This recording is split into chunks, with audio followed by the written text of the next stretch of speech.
শুক্রবার ছুটির দিন। এই দিনে স্কুলে যাওয়ার তাড়া নেই ব্যাগ ভর্তি বইয়ের ভার। এই সুযোগে শিশু প্রহরে ক্ষুদে পাঠকদের পদচারণায় মুখর হয়ে উঠেছিল অমর একুশে বইমেলা প্রাঙ্গণ।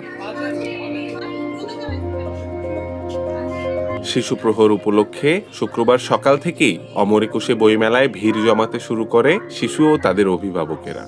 বাংলা একাডেমির সৈয়দ ওয়ালিউল্লাহ সভাগৃহে অনুষ্ঠিত হয় শিশু কিশোর আবৃত্তি প্রতিযোগিতার চূড়ান্ত নির্বাচন। কত হাসির খবর বলে যায়। মেলা প্রাঙ্গণে বিভিন্ন প্রকাশনীর স্টলে দেখা যায় শিশুদের ভিড়। কেউ কিনছে গল্পের বই, কেউ রঙিন ছবি আর কার্টুনের বই। ভালো লাগতাছে এইখানে আইসা অনেক।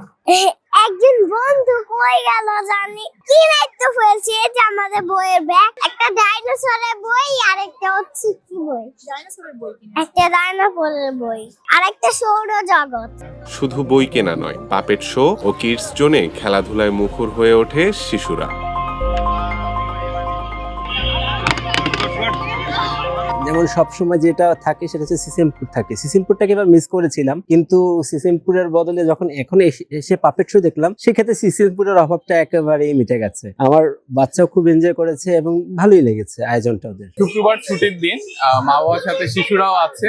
এখন পর্যন্ত বেশ ভালো আমাদের, আর আশা করি বাকি দিনটাও ভালো যাবে। প্রথম দিন থেকেই বইমেলায় কচিকাঁচাদের আকর্ষণের কেন্দ্রবিন্দুতে ছিল রুয়া পাপেট থিয়েটার।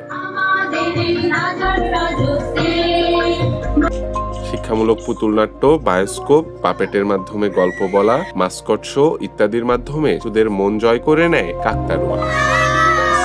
কাকতাড়ুয়ার জন্যই জমে উঠেছে। আসলে আমরা গত সপ্তাহে এসেছিলাম ওকে নিয়ে, এবারও এসেছি। পুতুল নাচ দেখতে ভীষণ পছন্দ করে সে। এদিকে বেলা বাড়ার সঙ্গে সঙ্গে শিশুদের বিদায় আর বড়দের আগমনে ধীরে ধীরে বদলে যায় মেলার চিত্র। ফাল্গুনের গরম উপেক্ষা করেই মেলার এ প্রান্ত থেকে ও প্রান্ত ছুটে চলেন লেখক, পাঠক ও দর্শনার্থীরা।